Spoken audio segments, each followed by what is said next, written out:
पिछले वीडियो में हमने बात किया था सिंधु घाटी सभ्यता के बारे में। तो हमने बहुत ही ऊपर से पढ़ा हुआ, बहुत ज़्यादा डीप में नहीं गए हैं।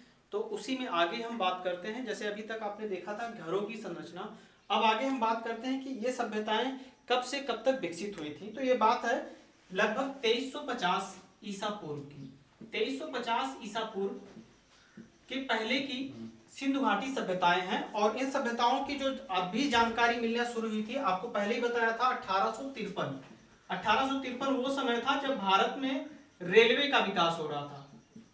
रेलवे के विकास के समय हमने कुछ स्थानों की बात की थी, जैसे मोहनजोदड़ो,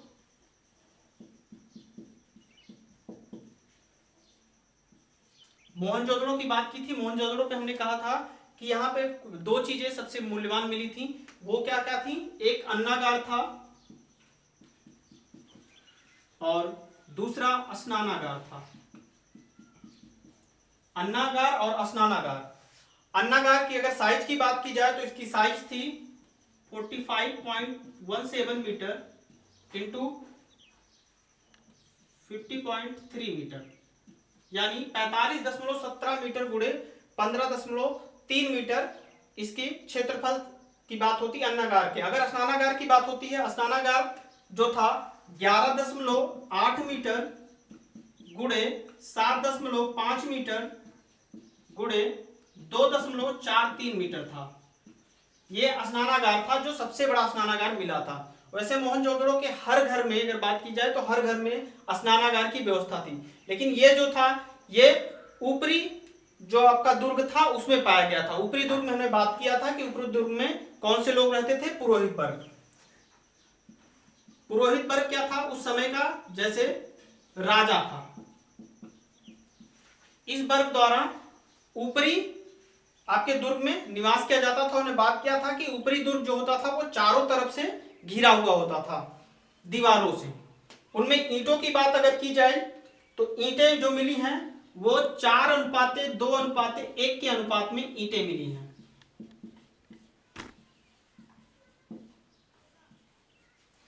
और जो भी चहारदीवारी बनी हुई थी उसकी बाहरी दीवार जो थी वो पक्की ईंटों से थी। बाहरी दीवार की अगर बात की जाए तो वो पक्की ईंटों से थी। और अगर अंदर की दीवार की बात की जाए तो ये कच्ची ईंटों से थी। यानी इसके आधार पर इतिहासकारों ने बताया कि यानी उनको पता था कि ईंटों को पकाया कैसे जाए। ठीक, आगे हम बात करते हैं। आइए अब आगे देखते हैं कि जो सिंधु घाटी सभ्यता मिली है वो भारत के किन किन स्थानों में मिली है। पाकिस्तान में, जैसा हमने पहले भी बात किया है कि पूरे 3 ही देशों में यह सभ्यता फैली हुई मिली थी, अफगानिस्तान, पाकिस्तान और भारत। अफगानिस्तान में जो बात हुई थी कि केवल 2 या 3 स्थान मिले हैं, बाकी पाकिस्तान और भारत में सबसे ज्यादा स्थान मिले हैं। तो उनमें जो पहली बात हमने की थी कि हड़प्पा का नाम कैसे पड़ा था, तो हमने बताया था कि हड़प्पा एक गांव था जहां पर पहली बार खुदाई की गई थी, इसी वजह से उसका नाम हड़प्पा सभ्यता पड़ा था। तो अब बात करते हैं कि हड़प्पा सभ्यता कब आई। ये इसकी खोज की थी डी.आर. साहनी ने, दयाराम साहनी ने। दयाराम साहनी ने हमने पहले ही बात किया वीडियो में, पहले वीडियो में। अब बात करते हैं कि ये किस नदी के तट पर थी, क्योंकि प्राचीन जितनी भी सभ्यताएं मिली हैं आप देखेंगे तो वो सभी किसी ना किसी नदी तट पे मिली हैं।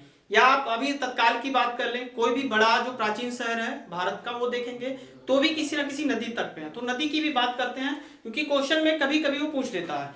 जैसे क्वेश्चन में 2013 के क्वेश्चन में आपका पीसीएस प्री में पूछा था कि मोहनजोदड़ो किस नदी के तट पर के बाएं तट पर था। दाएं तट की ना बात करके उसने बाएं तट की बात की थी, तो सिंधु नदी के दाएं तट पर।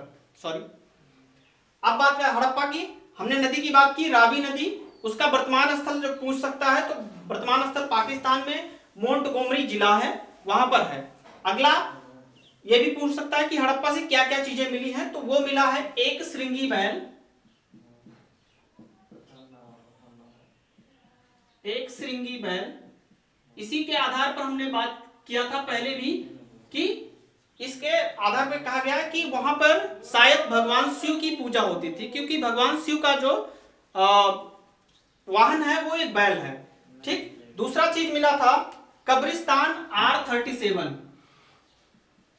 कब्रिस्तान R37। इस R37 का मतलब उस कब्रिस्तान का नाम रखने के लिए, जैसे बहुत से कब्रिस्तान मिले थे तो जो सबसे बेस्ट कब्रिस्तान मिला था, जो बड़ा था, वो R37 था। और यहां से एक चीज मिला है, 16 भट्टियां मिली हैं, 16 भट्टियां। इसके आधार पर बताया गया कि हमने पहले बात किया था कि अभी जस्ट इसी में, कि बाहरी ईंटें पकी होती थी, तो उसके संदर्भ में 16 भट्टियां मिली है कि ईंटें पकाने की। ठीक, अगला चीज मिला था अन्नागार। ठीक, ये हुआ हड़प्पा की बात। अब आते हैं दूसरा शहर जो मिला है, मोहनजोदड़ो। ये भी पाकिस्तान में ही है और लरकाना जिला में है, पाकिस्तान के लरकाना जिला में। अगर नदी की बात करें तो सिंधु नदी के दाएं तट पर है। ठीक, इसको याद रखिएगा, सिंधु नदी के दाएं तट पर। ठीक, अब बात करते हैं किसकी खोज किसने की थी, आर.डी. बनर्जी। आप देखेंगे दोनों का जस्ट उल्टा है, यहाँ पे डी.आर. साहनी है, यहाँ पे आर.डी. है। आर.डी. मतलब राखल दास बनर्जी। राखल दास बनर्जी ने इसकी खोज की थी। अब खोज की बात क्या होती है, खोज मतलब इन्होंने उसके अध्ययन किया था, इतिहासकार थे। अब अगर बात की जाए तो यहां से क्या मिला, अभी जस्ट हमने इसकी पहली बात किया कि यहां से दो चीजें सबसे बृहत मिली थी, अन्नागार और स्नानागार। लेकिन कुछ और चीजें भी मिली हैं, जैसे पशुपति नाथ शिव की मूर्ति मिली है, पशुपति नाथ शिव की मूर्ति मिली है, ये मूर्ति मिली है। अगली चीज जो मिली है वो मिला है एक मूर्ति है जिसपे 6 पशुओं का अंकन है, 6 पशुओं के अंकन वाली मूर्ति। और इसी के आधार पे कहा गया कि मोहनजोदड़ो या सिंधु घाटी सभ्यता के लोग पशुओं को भी पालन करते थे। ठीक, दूसरा अगला मिला है कांसे की नर्तकी की मूर्ति, कांसे की नर्तकी की मूर्ति। ठीक, और ऐसी ही कुछ चीजें आप बात करेंगे महाराष्ट्र में एलोरा अजंता की गुफाओं में, तो वहां भी नर्तकी की मुद्राएं प्रदर्शित की गई हैं। ठीक, अगली बात की जाए तो मोहरें मिली हैं, ये मोहनजोदड़ो से प्राप्त हो। पहला चीज पशुपतिनाथ शिव की मूर्ति मिली है जिसमें 6 पशुओं के अंकन थे। दूसरा कांसे की मूर्ति मिली है जो नर्तिका की थी, और मोहरें मिली हैं। सबसे अगर बड़ी बात आपने पहले भी डिस्कस किया है कि 2 चीजें आप याद रखिएगा, अन्नागार और स्नानागार। अगला है चौंदड़ो। चौंदड़ो की बात की जाए तो इसका तात्कालिक जो स्थल है भी वो पाकिस्तान में भी है, और कहां पर है, सिंधु नदी के तट पर। इसके खोजकर्ता कौन है, एम.जी. मजूमदार। हम बात करते हैं क्या क्या मिला था। यहाँ पे सबसे बड़ा जो मिला था, अभी लास्ट में बात हुई थी कि क्वेश्चन इस पे आया था कि लिपस्टिक, श्रृंगार संबंधी लिपस्टिक के साक्ष्य कहां मिले हैं, तो चौंदड़ो में मिले हैं। लिपस्टिक के साक्ष्य मिले हैं, यहीं से चूड़ियों के भी साक्ष्य मिले हैं, लेकिन बहुत ही कम मात्रा में। दूसरा, यहां पर मनके मिले हैं। हमने पहले बात किया था मनके क्या होते हैं, मोतियों की माला, जैसे आज के समय में होती है वैसे मिट्टी की मालाएं बनाई जाती थी, जो एक गोल आकृति होती थी जिसके बीच से धागा जाता था और इसको पका के बनाया जाता था, उन्हीं को मनका कहा जाता है। कभी कभी लोग मनके को मटका समझ लेते हैं, तो मटका मत समझिएगा, मनका एक श्रृंगार संबंधी साधन में यूज होता था। अगली चीज है जो मिला है, वहां से मोहर निर्माण केंद्र मिली है, मोहर निर्माण केंद्र, यानी ये एक बाजार भी हो सकता था, क्योंकि अगर यहां मोहरें बनती थी तो हो सकता है कि एक बाजार रहा हो। दूसरी चीज जो मिली है, यहां पर काजल के साक्ष्य मिले हैं, और मनका बनाने का कारखाना।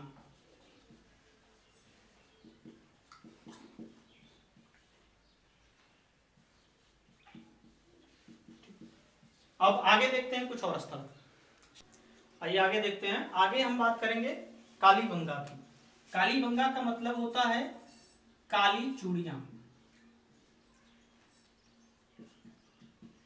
ठीक, काली चूड़ियों से लिया जाता है। और ये एक बार आईएएस प्री में पूछा था कि कालीबंगा का वास्तविक अर्थ क्या होता है? तो होता है काली चूड़ियां। यहाँ पे ये जो शब्द है ये आपका प्रकृत में है।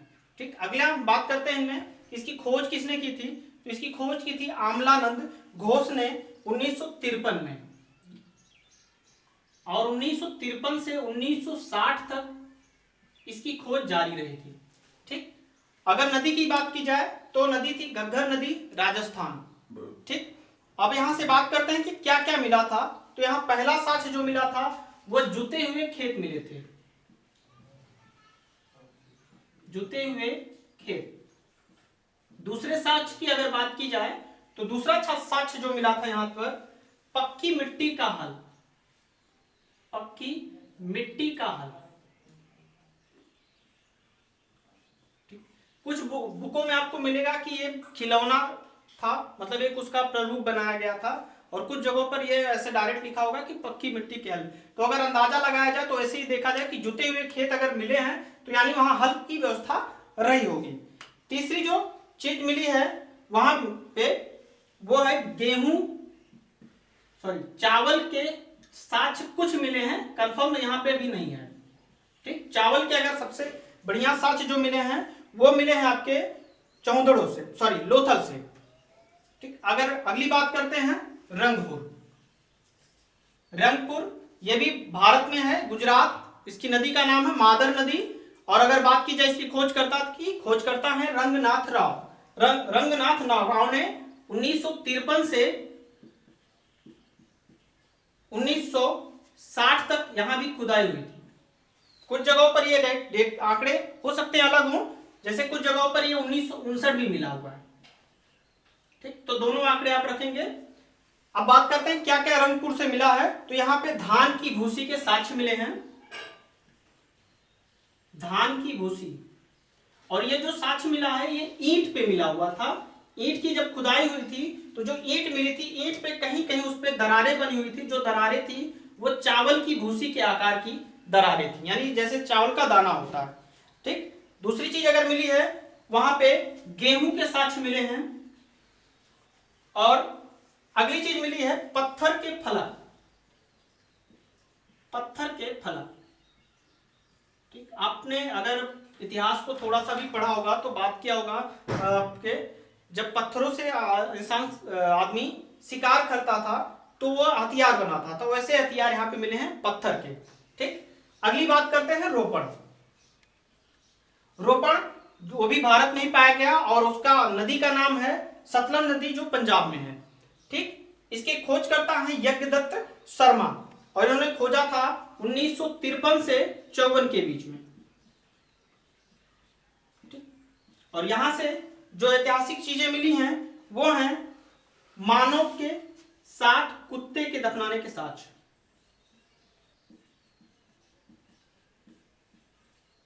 कुत्ते दफनाने के साक्ष्य।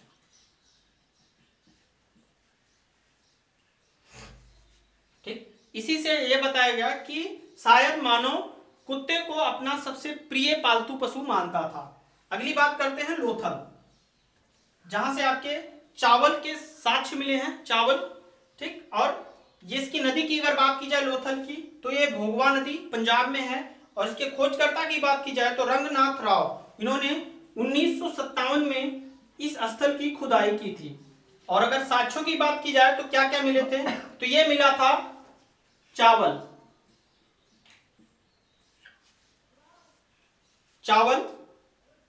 और बंदरगाह। यहां एक चीज करेक्शन कीजिएगा, ये भोगवा नदी गुजरात में है, गुजरात है।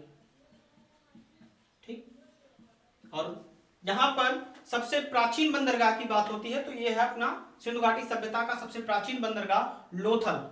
ठीक, जहां से विदेशी पश्चिमी भागों में आपके व्यापार होते थे, जैसे ईरान इराक के साथ। ठीक, आगे हम बात करते हैं जो है बनावली। ये परीक्षा की दृष्टि से अंतिम है जो आया हुआ है बनावली। इसके खोजकर्ता हैं आर.एस. बिस्ट। अगर सन की बात की जाए तो 1973 सन था, और नदी थी रंगाई नदी, हरियाणा, रंगाई नदी हरियाणा।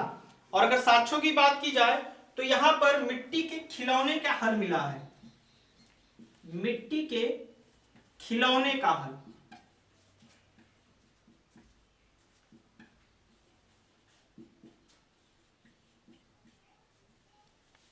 ठीक, आगे बात करते हैं फिर।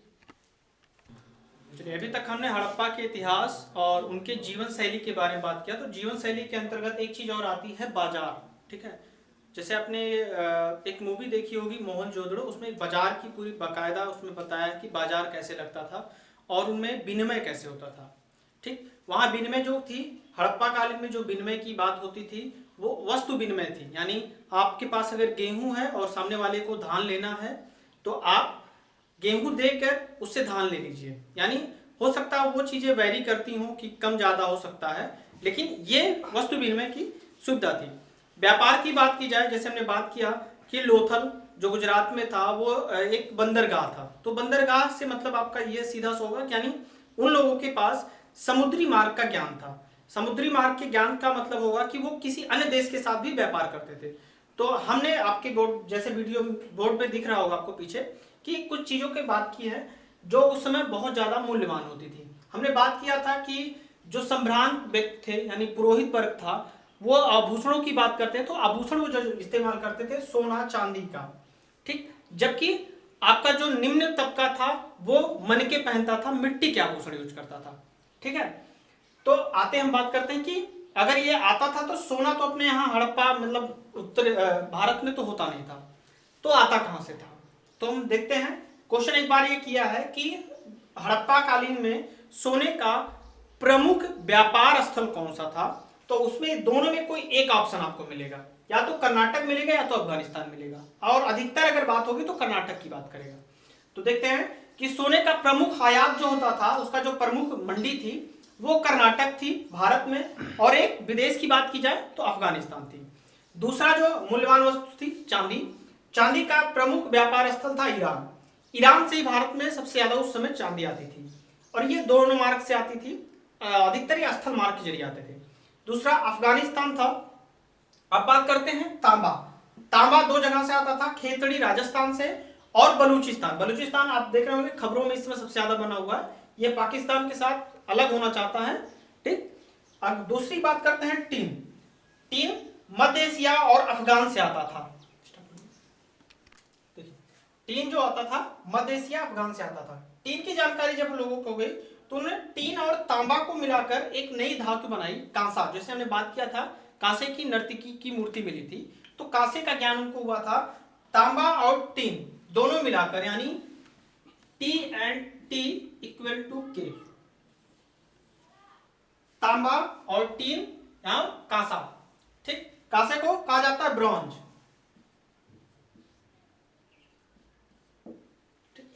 तो हमने देखा कि 1 2 3 4 5 धातुएं मुख्य रूप से सिंधु घाटी सभ्यता के लोगों के पास जानकारी में थी। अब आप बात करेंगे सिंधु घाटी सभ्यता का मतलब आप इससे रखिएगा कि जितने भी स्थल मिले हैं 1025 के आसपास स्थल हैं भारत में, वो 500 कुछ स्थल पाकिस्तान में वो, और अफगानिस्तान के 3 स्थल, ये सारे स्थल मिला के बात किए रहे हैं कि जिनके पास जो जानकारी थी वो इन्हीं 5 धातुओं की जानकारी थी।